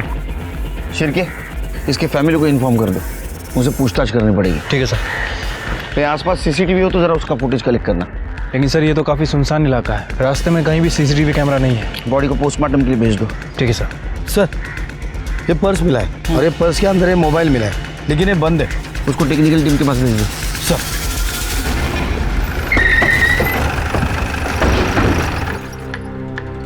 आपकी बहू कहाँ है? वो सुबह बाजार गई है। आपने आखिरी बार कब देखा था उसको? आज सुबह जब वो बाजार गई। लेकिन क्या बात क्या है सर? मोरे नगर के जंगल में हमें एक लाश मिली है, वो आपकी बहू की है। क्या कह रहे सर? अरे ये कैसे हो गया? किसने मारा होगा मेरी बहू अंजलि को? उसकी किसी से क्या दुश्मनी हो सकती है? सर किसने मारा मेरी बीवी को बताइए, मैं छोड़ूंगा नहीं उसे। बेटा बाबा, अंजलि। शांत हो जाओ। आप कहाँ थे उस वक्त? दुकान पर अपनी।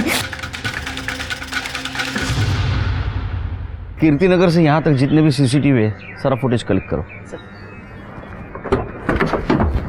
शिरके, तुम्हें अजीब नहीं लगता जिस घर की बेटी 1 साल से गायब है उसी घर की बहू की हत्या हो जाती है, वो भी इस तरह? सर अजीब बात तो है। वैसे इस केस में एक और कॉमन लिंक है, कमलेश शिंदे। सर ये अंजलि उसी कमलेश शिंदे की बेटी है जिसके गोडाउन में ये राजू काम करता था, और राजू की हत्या भी 2 महीने पहले ही हुई है। इन दोनों केसेस का आपस में जरूर कुछ ना कुछ संबंध है, लेकिन क्या? अगर संबंध नहीं है, ये योगायोग की बात है, तो इस केस की जड़ तक हमें जाना होगा। हाँ सर। सर ये देखिए सर, 16 फरवरी की सुबह 11 बजे अंजलि कीर्ति मार्केट की सीसीटीवी में कैप्चर हुई है। फिर ये मार्केट में तो दिख रही है, लेकिन इसके बाद में घर गई या नहीं पता करो, मतलब प्रत्येक माहिती पाहिजे। हो सर। सर कमीनों ने 40 लाख रुपए मांगे थे दहेज में, 20 लाख रुपए देने बाकी थे। इसीलिए उन कमीनों ने मेरे बेटी को मारा होगा। अरे शिंदे, बैठे बैठे चाय पी रहा है? अब इसको भी यहाँ पे बिठा और उसको चाय पिलाते बैठ। सखाराम जी क्या हुआ? बाकी के 20 लाख कब भेजेंगे? अगर नहीं भेज सकते ना तो इसको भी वापस नहीं भेजने का, समझे? मेहरबानी करा। सखाराम जी बात मानिए ना, 4-5 दिन में करता हूँ कुछ तो। जरा आएगा। 4 दिन के अंदर पैसा मिलना चाहिए, नहीं तो तुम्हारा हमारा संबंध खत्म। और एक बात, अगर पैसा नहीं मिला ना तो पूरा गुस्सा इस पे निकलेगा। माझ्याकडून खूप मोठी चूक झाली साहेब कि उन लालची लोगों के साथ मैंने अपने बेटे को वापस भेज दिया। उन्हें पकड़ लीजिए सर और सीधे जेल में डाल दीजिए। मैं हम इन्वेस्टिगेट करेंगे, आप जाओ। सर बाहर पीतांबर आया है, उसको भेजू? सर मी सांगितलं होतं ना तुम्हाला, अरे सावंत फैमिली बहुत अजीब फैमिली है। अभी कुछ दिन पहले इन्होंने अपनी बहू अंजलि को घर के बाहर निकाल दिया। सर मुझे घर से मत निकालो, मैं कहाँ जाऊंगी? बाबा, मेरे मामा पैसे दे देंगे। तब तक इस घर के दरवाजे तेरे लिए बंद है, समझे? निकल यहाँ से। बाबा, सूरज।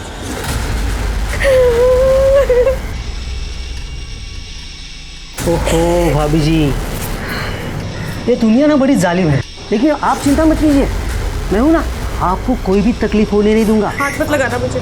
अरे भाभी दूर हटो। खूब समझती तुम्हारे घटिया इरादे। मदद चाहिए होगी ना तो अपने आई पापा के पास जाऊंगी। तुम निकलो यहाँ से, निकलो यहाँ से। अरे निकलो। सूरज, बाबा। सर वो बेचारी अंजलि कई घंटों तक घर के बाहर बैठे रोती रही, फिर इन लोगों ने उसे घर में लिया। सर बड़े कमीने लोग हैं ये। सर उस पर भरोसा मत कीजिए, वो एक नंबर का कमीना आदमी है।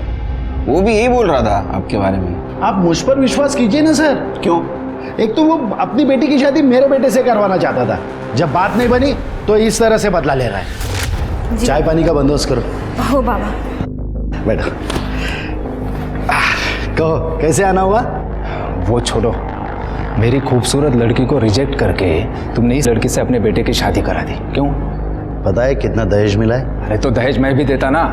देखो सखाराम, पैसा ही सब कुछ नहीं होता। देख लेना सखाराम, तुम्हारा बेटा इस लड़की के साथ कभी खुश नहीं रहेगा।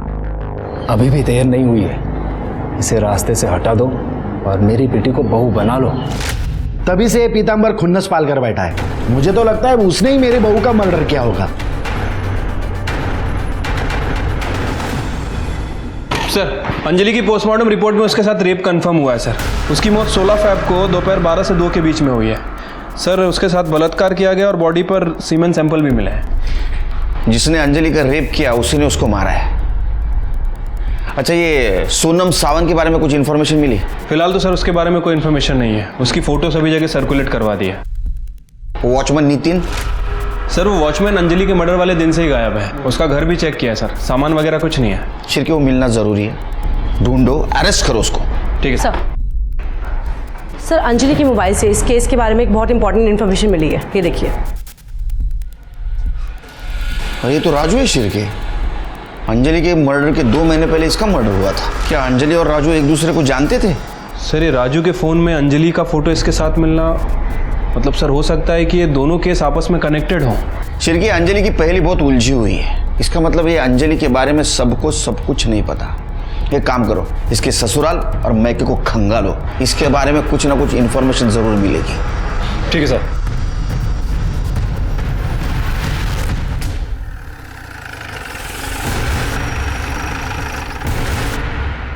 पूरे घर का कोना कोना छान मारो, अच्छे से तलाशी लो। सर बड़े अंदर जाओ। अरे साहब ये क्या चल रहा है? 16 फ़रवरी को 12 से 2 के बीच कहाँ थे आप लोग? कहाँ थे मतलब? घर पे ही थे। सूरज कहाँ था? हमारी किराने की दुकान है, मैं वहीं पर था। देखो अगर कुछ छुपा रहे हो ना तो उगल दो, वरना अपने तरीके से पूछो। सर ये अंजलि की डायरी, और सर ये कुछ और मिला है। क्या ये मैंने ही खरीदा था। क्यों, कोई अपराध है क्या? चलो सर, अंजलि के हस्बैंड सूरज के कॉल रिकॉर्ड चेक किए थे सर। सर एक इम्पॉर्टेंट बात पता चली है सर। ये सूरज किसी निशा नाम की औरत के कांटेक्ट में था। निशा बार बार उसे कॉल करती थी और जब हमने निशा के एड्रेस पे जाके पूछताछ की तो सर पता चला है कि निशा सूरज की पहली बीवी थी। 5 साल पहले ये सावंत फैमिली आदर्श नगर में रहती थी और सर ये सावंत फैमिली के घर से अंजलि की डायरी मिली है। बहुत कुछ लिखा है इसने उसमें। राजू देखो, मैं तुम्हारी पसंद की मिठाई लेकर आई हूँ। मेरी पसंदीदा मिठाई तो तुम हो। बैठो। राजू पता है, कल मुझे लड़के वाले देखने आए थे और हमेशा की तरह रिजेक्ट करके चले गए। तो अच्छा हुआ ना, वो तुम्हें पसंद कर लेते तो मैं जी नहीं पाता। अंजलि, मैं तुम्हें खो कर ना जी नहीं पाऊंगा। तुम सिर्फ मेरी हो। अंजलि, तेरे औकात कैसे? औकात में रह। मेरे अंजलि की तरफ हाथ उठाकर देखा कैसे तूने? बाबा उसकी कोई गलती नहीं है। बाबा तेरे रिश्ते टूटने से पहले कम बदनामी हुई थी जो तूने नई मुसीबत पैदा कर दी। क्या गलती कर दी मैंने प्यार करके? हाँ, कम से कम राजू ने मेरा रंग तो नहीं देखा। बाबा उसने देखी है तो सिर्फ और सिर्फ मेरी अच्छाई। और तेरे बाप का पैसा देख रहा है वो। ये लड़की पैदा होने से पहले मर क्यों नहीं गई? खबरदार, याच्या पुढे ना राजूला भेटली ना तो मुझसे बुरा कोई नहीं होगा, समझे ना? चल जा यहाँ से, जाओ। शिरके, सावंत फैमिली बहुत गड़बड़ लग रही है। हर वक्त कुछ ना कुछ नया राज सामने आ रहा है। शिरके, ये डायरी सिर्फ डायरी नहीं है। इस केस में जितने भी विलन शामिल है उन सबकी कुंडली है। शिरके, राजू के फाइल के ऊपर जो धूल जमी थी, असल में अंजलि राजू से प्यार करती थी लेकिन उसकी शादी जबरदस्ती से सूरज के साथ की गई थी। अरे कमलेश राजू से नफरत करता था और शायद इसीलिए उसने उसको मारा या किसी से मरवाया। हो सकता है सर। वैसे अंजलि ने डायरी में वही बातें लिखी जो वो किसी से शेयर नहीं कर पाती थी, जैसे कि उसके ससुराल वाले से टॉर्चर करते थे और वो आशिक अक्षय, उसने भी उसे काफ़ी परेशान किया है। इस केस से जितने भी लोग जुड़े हैं सबकी इंक्वायरी करो। किसी भी हालत में राजू और अंजलि को न्याय मिलना जरूरी है। और वो कमलेश, उसकी दोबारा पूछताछ करो। आपने बात हमें पहले क्यों नहीं बताई कि अंजलि राजू को चाहती थी? सर, अगर मैं ये बात बताता तो बेकार में आप मुझ पर शक करते। शक कभी भी आपके ही ऊपर है। आपने अपने गोडाउन के वर्कर को मना किया था कि अंजलि और राजू की बात सामने नहीं आनी चाहिए। इनफैक्ट राजू की मौत से आपका रास्ता साफ हो गया है।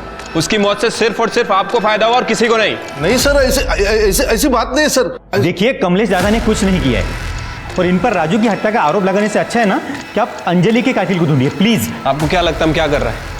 वही कर रहे हैं हम।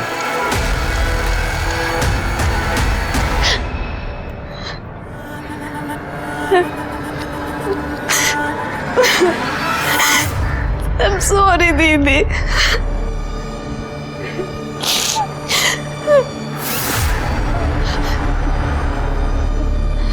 मैम, थोड़े टाइम पहले दीदी ने मुझे एक बात बताई थी, शायद मुझे आपको बहुत पहले बता देनी चाहिए थी।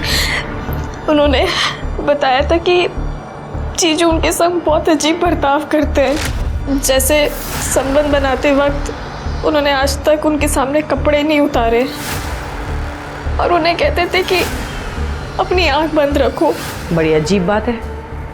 पति पत्नी के बीच में इतना पर्दा कहाँ होता है? कुछ और बताया उसने तुम्हें? नहीं मैम, पर दीदी को बहुत अजीब फीलिंग आती थी सूरज जीजू से। उन्हें ऐसा लगता रहता था कि जैसे जीजू उनसे कोई बहुत बड़ी बात छुपा रहे हैं। ये सूरज कहीं लड़की तो नहीं है सर? क्योंकि उसके हाव भाव देख के मुझे कुछ ठीक नहीं लगा। तुम्हें भी शक हुआ ना शिरके? मुझे भी पहली बार जब देखा उसको शक हुआ। वो है लड़की लेकिन दुनिया के सामने लड़का बन के घूम रहा है। सर, हमें उसका मेडिकल टेस्ट कराना चाहिए। नहीं शिरके, कानून ये करने की इजाजत नहीं देगा क्योंकि हमारे पास कोई पक्का सबूत नहीं है। एक काम करो शिरके, ये सखाराम और अक्षय, इनका डीएनए टेस्ट करवाओ और किसी को भी शक के दायरे से बाहर मत जाने दो। ठीक है सर। हाँ, अंजलि से पहले सूरज की शादी मुझसे हुई थी लेकिन हमारा तलाक हो गया। डिवोर्स के बाद भी सूरज के कांटेक्ट में क्यों हो? तो इसमें गलत क्या है? हम अच्छे दोस्त हैं और सूरज अपनी बीवी के साथ खुश था, तो मुझे इससे क्यों प्रॉब्लम होगी? बहुत हीरो बनता है तू। हाँ, हीरो बन के घूमता है तू। हाँ? तेरे बारे में सारी इंफॉर्मेशन निकाली हमने। हवस का पुजारी है ना तू? सर, मैं सच कह रहा हूँ, मैंने कुछ नहीं किया है। अंजलि की शादी के बाद से तो मैं कभी उससे मिला भी नहीं। शादी के पहले तो परेशान करता था उसको। नीरव नगर में तेरा मोबाइल लोकेशन क्या करता है रे? उसके ससुराल के आसपास क्यों मंडरा था तू? नीरव नगर में मेरा दोस्त रहता है, इसलिए कभी कभार जाते रहता हूँ मैं उसके पास। अंजलि के साथ जो कुछ भी हुआ वो वाकई में बहुत बुरा था, पर मैं सच कह रहा हूँ सर, उसमें मेरा कोई हाथ नहीं है। तेरा हाथ है क्या तेरा पैर है वो हम ढूंढ के निकालेंगे, समझा ना? कड़े तुम जायला दोन चार लावा चांगल्या। सर मैं सच कह रहा हूँ मैं। सर सखाराम और कल्पना 16 फैब को अपने घर पर ही थे और सूरज के मोबाइल लोकेशन से पता चला है कि वो दुकान पर था। शिरके ऐसा शातिर बिना मोबाइल के भी क्राइम सीन पे जा सकता है। ये सावन फैमिली के ऊपर भरोसा मत करो, झूठ बोलते हो लोग। जांच जारी रखना। ठीक है सर, लेकिन सर हमें और सबूत जुटाने पड़ेंगे क्योंकि राजू के केस में कमलेश के मोबाइल लोकेशन से कुछ खास इन्फॉर्मेशन नहीं मिली। राजू के मर्डर में तो कमलेश के ऊपर शक है, लेकिन ये अंजलि, इसका मर्डर किसने और क्यों किया होगा? सर खबरी का फोन था, उसने बताया वॉचमैन नितिन धारावाही में छुपा बैठा है। लेके उसको। किधर गया था? किधर गया था तू? सीधा खड़ा रह इधर। 16 तारीख से कहाँ गायब था रे तू? काम से बाहर गया था सब। घर का पूरा सामान लेके गया था बाहर। हाँ, वो भी अंजलि के मर्डर के दिन। सच बोल, तेरे तो चलने फिरने के, बात करने के, देखने के लायक नहीं छोड़ूंगा तेरे को। शिरके जागो जला। क्या है ये? मार्केट में अंजलि घूम रही है और उसके पीछे कौन है? तू है। क्या कर रहा था उसके पीछे?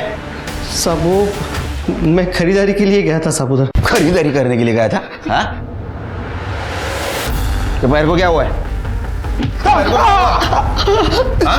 साहब वो बाथरूम में पैर फिसल गया साहब। बाथरूम में पैर फिसल गया? क्या जिंदगी से पैर फिसल गया जरा? हाँ, इसका डीएनए कराओ सर, और जल्द से जल्द रिपोर्ट चाहिए मुझे। जब सखाराम आणि अक्षय रिपोर्ट काय झालं? सर वो आई रही है। हाँ सर सूरज की पहले भी निशा, उसकी सोसाइटी के सीसीटीवी फुटेज में सूरज को रिसेंटली देखा गया है। देखो मामला क्या है सर। डीएनए रिपोर्ट आ गई है सर। मैच हो गई किसी की? सर अक्षय और सखाराम की तो नहीं हुई। नितिन? सर नितिन का डीएनए मैच हुआ है। अंजलि की बॉडी पे जो सीमेंट मिला था वो नितिन का ही है। इसका मतलब रेप और मर्डर नितिन ने किया है। पाउंचर घेऊ तिथं, चला दे।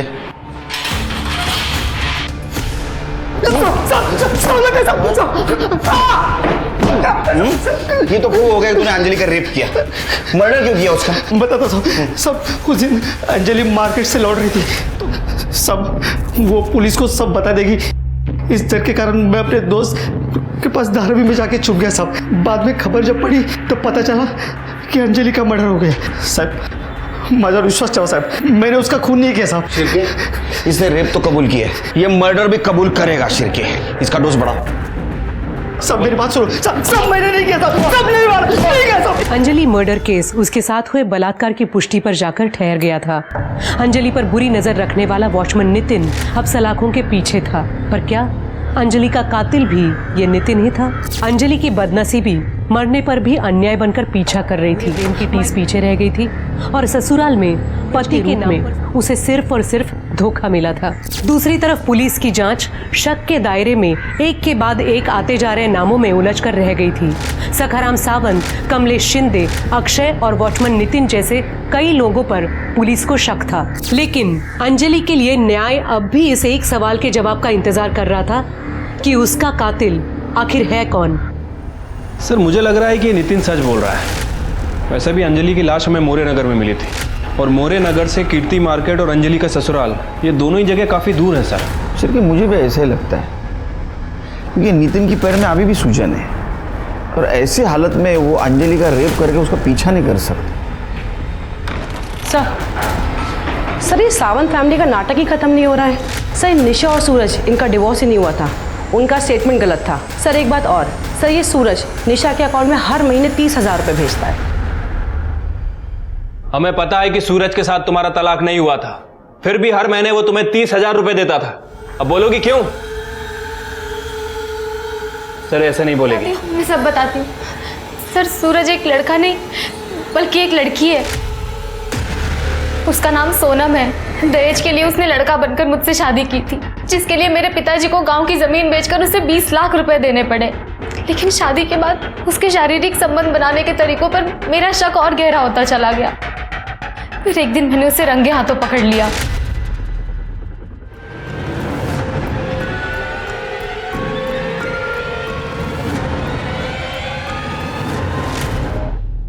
सूरज अपने लड़की होने की बात राज रखने के लिए मुझे हर महीने पैसे देता है, लेकिन मेरे पिता ने शादी पर जितना खर्च किया है वो सब मैं उससे वसूल कर रहूंगी। इसका मतलब इस साजिश में तुम सूरज के साथ शामिल हो? ये सब क्यों होने दिया? तुम पुलिस के पास भी आ सकती थी।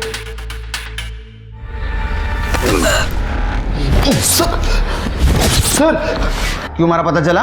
नहीं तुमको तो पता चला होगा। तुम्हारे बाल तो बड़े, अरे ये तो लड़की है। हाँ, अब पता चला क्यों मारा? अब ये बताओ कि ये सोनम को सूरज क्यों बनाया था? लोगों की क्यों फंसा रहे थे? दहेज के लिए सर हमारी सोनम की शादी नहीं हो पा रही थी। सब लोग बहुत ज़्यादा दहेज मांगते थे सर, और हम नहीं दे पा रहे थे। तो हमने सोचा कि सोनम को लड़का बना देंगे, उसकी शादी करवा देंगे और खुद दहेज ले लेंगे। वैसे ही किया सर हमने, लेकिन वो अंजलि को हमने नहीं मारा सर। अंजलि को तुम नहीं मारा है क्योंकि उसको पता चल गया था ये सूरज नहीं सोनम है, और तुम्हें डर था वो सबको बता देगी, इसलिए तुमने अंजलि को मारा। सर हमने अंजलि को नहीं मारा सर, बल्कि मैं तो खुद ही परेशान हो गई थी लड़का बनने का नाटक करते करते। Sir 1 minute. हेलो, क्या?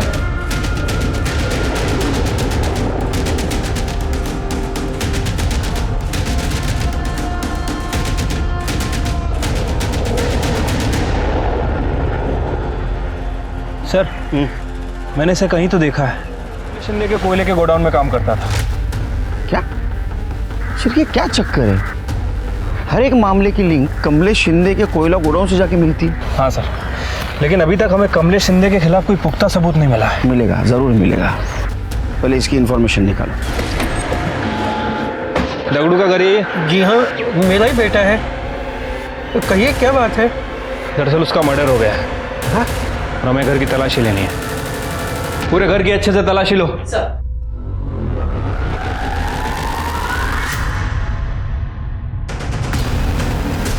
खड़े, बुलाओ उन्हें। ये आपके घर में तो ऐशो आराम के सब सामान है। कि दगड़ू को पगार कितनी मिलती थी?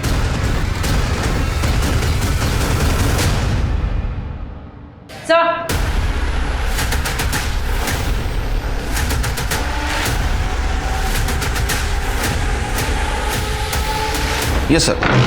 जैन सर हमने दगड़ू के घर की तलाशी ली।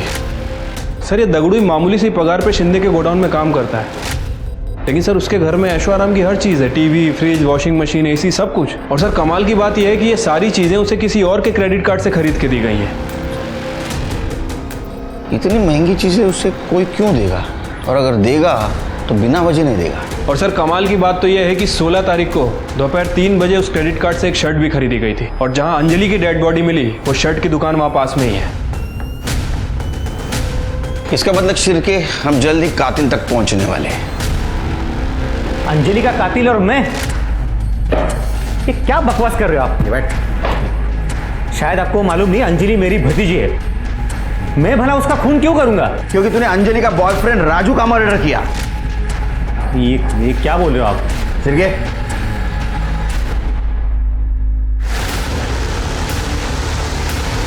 मेरा वीडियो?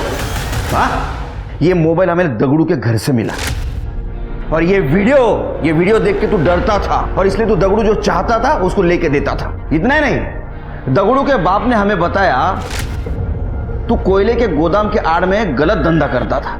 हाँ, तेरा नसीब अच्छा था रे, तू 3-4 मोबाइल यूज करता था, इसलिए तू जल्दी ट्रेस आउट नहीं हुआ हमको। अब बता अंजलि को क्यों मारा? क्या सबूत है आपके पास कि मैंने? सबूत चाहिए तेरे को?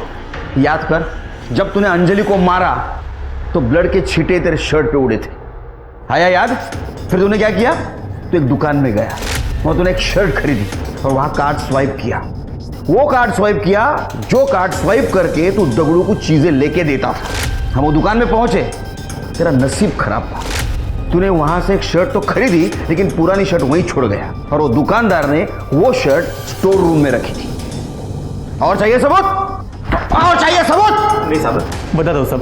बता साहब, मैं कमलेश दादा के कोयले के गोडाउन में छुपके से ड्रग्स का धंधा करता था।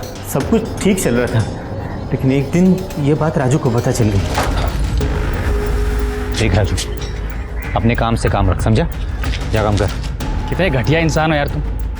जिस थाली में खाते उसी में छेद करते, तुम्हें शर्म नहीं आई? देख, फालतू की बात मत कर।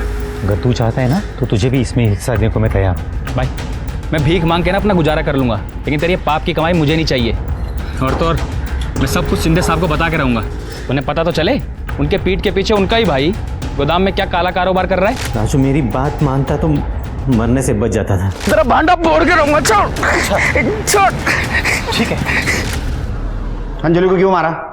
सब एक दिन अंजलि अचानक मायके आई थी और मुझे ये बात मालूम ही नहीं थी वो घर पे है। देख दगड़ू, अगर मुझे ब्लैकमेल करने की कोशिश की ना तो तू बहुत पछताएगा। ड्रग सप्लाई के मामले में तुझे जो तेरा हिस्सा मिल रहा है ना, तू उसी में खुश रहे, समझा? और हाँ, राजू की हत्या का मामला अगर सामने आया तो तुझे क्या लगता है तू बच जाएगा? मेरे साथ तू भी फंसेगा। चल रखता हूं।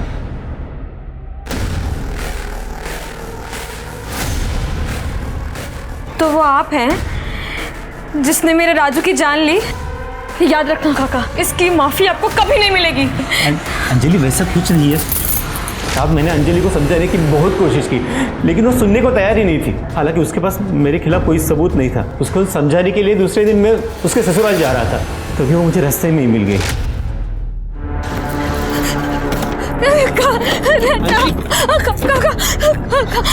अंजलि क्या हुआ?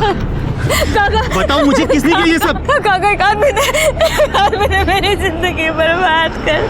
तुम गाड़ी में बैठो, मैं सब कुछ ठीक कर लूंगा। नहीं, आप मुझे जीना ही नहीं है काका। अंजलि तुम गाड़ी में बैठो, चलो।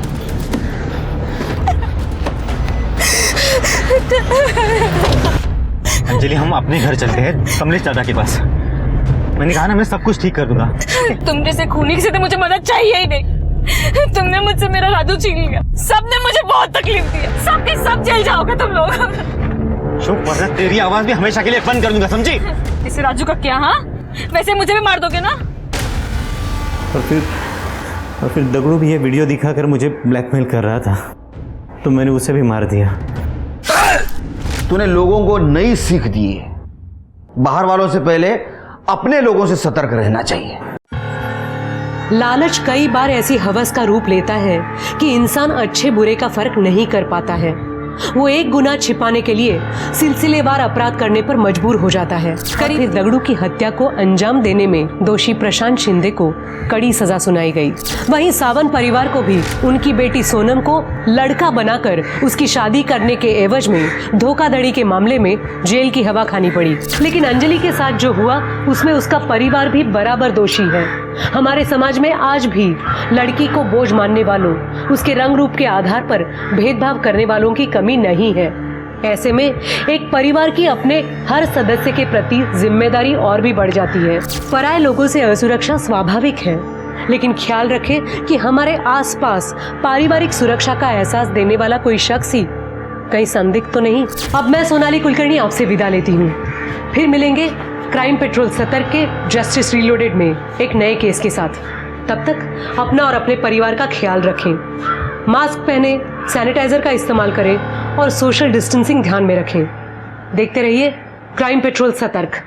जय हिंद। क्राइम पेट्रोल के और भी दिलचस्प कहानी देखने के लिए हमारे चैनल को सब्सक्राइब करें और बेल आइकॉन दबाना न भूलें।